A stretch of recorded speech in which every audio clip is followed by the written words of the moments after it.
अभी बज रहे हैं सुबह के 8 और अभी भी लॉकडाउन कंटिन्यू है। लॉकडाउन में हमने अमेज़ॉन डिलीवरी का काम शुरू किया था, जो डेली एक स्लॉट बुक कर रखे हैं मैंने। लेकिन कल मैंने एक टास्क लिया था 4 स्लॉट करने का, वो पूरा नहीं हो पाया क्योंकि एक स्लॉट मिस हो गया, इन्होंने दूर भेज दिया और मैं टाइम पे पहुंच नहीं पाया, तो एक स्लॉट मिस हो गया था कल का। तो मैंने कल डिसाइड किया मैं एक ही स्लॉट मारूंगा, एक ही बेस्ट है, अपना घूमो फिरो। मैंने रोड पे बहुत सारी चीज़ें देखी, कुछ चीज़ें सही हैं, कुछ चीज़ें गलत हैं। ये देखो लॉकडाउन में भी इतनी पब्लिक पता नहीं कहाँ जा रही है, ऑटो में भर भर के ये ड्यूटी जा रहे हैं। लॉकडाउन काहे का है, मेरी समझ में तो नहीं आया लॉकडाउन है कि नहीं है। देखो ये लाइन से जा रहे हैं, अभी तो ये कम दिख रहे हैं। थोड़ी देर पीछे मैंने देखा भीड़ भाड़, पुलिस खड़ी थी वहाँ पे इतनी भीड़ लगी थी, पता नहीं चल रहा है, कुछ समझ में नहीं आता। कोई बात नहीं, मैं पहुंचने वाला हूं अमेजोन स्टेशन। आज के ऑर्डर पिक करते हैं, फिर देखते हैं कहाँ की लोकेशन मिलती है, फिर चलते हैं। मेरी तरफ से आप सभी को प्यार भरा नमस्कार। मैं डॉक्टर जुगाड़ू आप सभी का स्वागत करता हूं इस वीडियो में। आज मुझे मिले हैं 2 ऑर्डर लग रहे हैं कम, लेकिन 1 घंटे 15 मिनट इन्होंने स्टेशन पे ही वेस्ट कर दिए। वो पता है क्यों? बैग जिसमें हम ऑर्डर ले जाते हैं उसे बोलते हैं हॉट बैग, वो स्टेशन पे अवेलेबल ही नहीं थे। ऐसे बाहर खड़े होके बंदे ढूंढने पड़ रहे थे, भाई आएगा तो उसका स्लॉट ख़त्म हो गया, उससे बैग छीनो। इतनी बड़ी कंपनी है अमेज़ॉन, लेकिन समझ में नहीं आता क्या मेंटेनेंस है इनका। बैग की शॉर्टेज हो रही है वहाँ पे स्टेशन पे, किसी से ही पूछो भैया बैग, कोई जवाब नहीं देता है। नहीं भाई बैग नहीं है, वेट करो आएगा तो ले जाना। पता नहीं बैग कहते हैं कल ही 7 बैग चोरी हो गए, परसों 8 बैग चोरी हो गए। बैग चोरी हो कैसे जाते हैं? जैसे 4 जगह एंट्री करवानी पड़ती है। मेरे को नहीं समझ में आता कैसे चोरी होते हैं, लेकिन ये बैग की दिक्कत बहुत बड़ी होने वाली है। भाई को देखो, ये बाइक पे आगे पैकेट रख के डिलीवरी के लिए चल चुके हैं। ये मैंने पीछे देखा था, ये पैकेट ले रहे थे, मेरे साथ ही थे, और ये बाइक पे ही रख के चल दिए डिलीवरी के लिए। अगर बाई चांस इनका एक्सीडेंट हो जाता है या पैकेट गिर जाता है, सामान टूट जाता है, तो कौन जिम्मेवारी लेगा इनकी? लेकिन नहीं, बैग ही नहीं है इनके पास। ऐसे थोड़ी होता है, इतनी बड़ी कंपनी होके बैग के लिए ऐसे बेइज्जती करवाएगी तो कैसे काम चलेगा। खैर छोड़ो, मुझे मिले हैं 2 ऑर्डर। एक है सेक्टर 20 का, एक है 25 का, सेक्टर 25 का। तो मैं जाऊंगा सबसे पहले सेक्टर 25।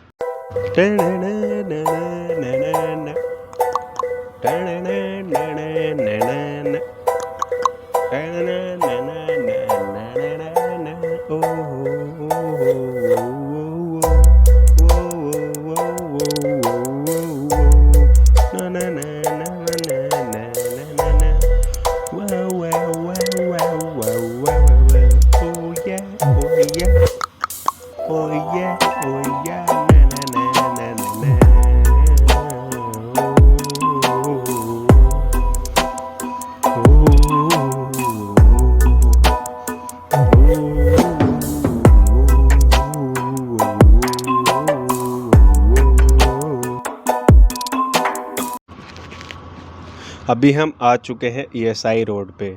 ईएसआई सेक्टर 24 में पड़ता है। ये रोड है सेक्टर 22 और सेक्टर 24 के बीच में से ये जाता है स्पाइस मॉल के तरफ।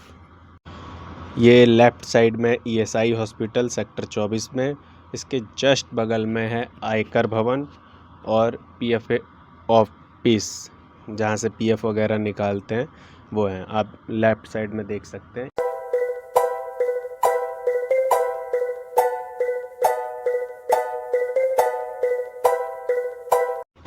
मैंने जैसा आपको बताया था स्पाइस मॉल, ये है स्पाइस मॉल। ये पहले था, अब इसका नाम चेंज हो गया है। अब इसका नाम पड़ गया द भारत मॉल।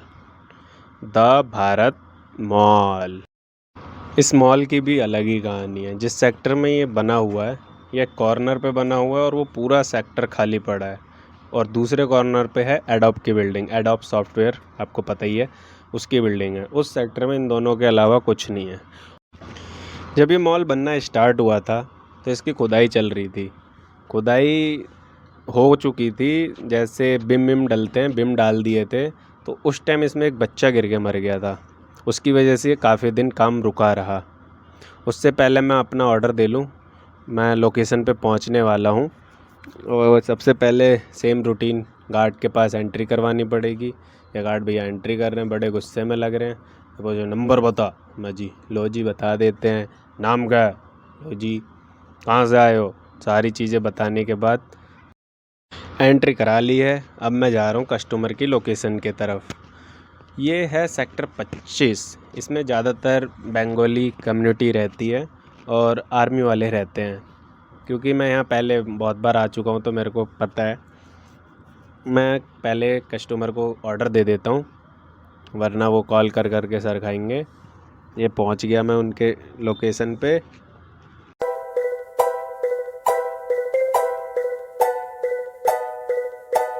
बस इतना सा सामान ऊपर पहुँचाना है, 2 ही हाथ होते हैं। पहुँच गए हम, थोड़ा थोड़ा करके 2 बार में लाया, घंटी बजा दिए। अब वेट करना है कितने देर में निकल के आते हैं वो। ऑर्डर दे दिया कस्टमर को, सीढ़ी उतर रहे हैं। सीढ़ी उतरने में चढ़ने में बैंड बज जाती है यार। तो पहला हुआ ऑर्डर कंप्लीट। अब हमें देना है दूसरा ऑर्डर। दूसरा ऑर्डर दूर नहीं है, बस 1-1.5 किलोमीटर का अंतर होगा। तो ये मेन गेट से निकल चुका हूँ मैं, सेक्टर 20 की तरफ जा रहा हूँ। सेक्टर 20 में वो बैंक है जिसमें मैंने सबसे पहले अपना अकाउंट खुलाया था जब मैं 7th क्लास में था। वो मेरा पहला अकाउंट यहीं खुला था। तो हम इसी के साथ कस्टमर के लोकेशन पे पहुंच गए हैं। इन्हें दे देते हैं ऑर्डर, फिर यहाँ से गोली स्टेशन के तरफ। ये जो कस्टमर थे बहुत अच्छे थे, बहुत ही अच्छे। इन्होंने 2nd फ्लोर से ही, मैंने कॉल करा था तो कॉल पे बताया भैया आप यहाँ सीढ़ी पे रख दो, हम उठा लेंगे। मैंने रख दिया और आ गया। बहुत बढ़िया, अच्छा लगा। ये वही द भारत मॉल था जिसके बारे में मैं बता रहा था आपको। तो इसके साथ शुरू से ही पनौती चल रही है। जब ये स्टार्ट हुआ था तो बच्चे की डेथ हो गई थी, फिर थोड़े दिन रुका रहा, फिर ये बन के तैयार हुआ, फिर इसके साथ वही दिक्कत, खाली सुनसान पड़ा रहता था। बहुत बड़ी पनौती थी इस मॉल के साथ। तो पहले PVR स्पाइस नाम था इसका, फिर साइन पॉल वालों ने ख़रीद लिया। यहाँ पे फिर लॉकडाउन लग गया, फिर इसका नाम हो गया द भारत मॉल। पता नहीं क्या होगा इस मॉल के साथ। इससे अच्छा तो इसे साफ़ ही कर दो, हटा ही दो, किसी काम का नहीं है भाई। हल्दीराम है, इसमें 2-4 अच्छे ब्रांड है जिसकी वजह से टिका हुआ है, बाकी कुछ नहीं है इस मॉल में। घूमने के लिए कोई ऐसी एक्टिविटीज़ होती नहीं है जिसे देखने के लिए लोग आए यहाँ पे। क्रिसमस पे एक पेड़ लगा देते, दिवाली में लाइट लगा देते हैं, यही चलता रहता है इनका। गैदरिंग अच्छी नहीं है यहाँ पे। गैदरिंग के लिए तो अपना GIP और the hyper city 2 he mall हैं इस टाइम, और एक और है DLF, बढ़िया है। तो गाइज़ अब हम चलते हैं स्टेशन की ओर, वहाँ करेंगे बैग जमा, फिर जाएंगे अपने घर। तो आज का स्लॉट यहीं होता है ख़त्म। Thank you so much guys. अगर आपको ये वीडियो अच्छी लगी हो तो प्लीज़ इसे लाइक कर दो, सब्सक्राइब कर दो एंड शेयर कर दो, और कमेंट में बताइए कैसी लगी ये वीडियो और मेरे को क्या करना चाहिए। Thank you so much, bye bye, take care. मिलते हैं अगली वीडियो में।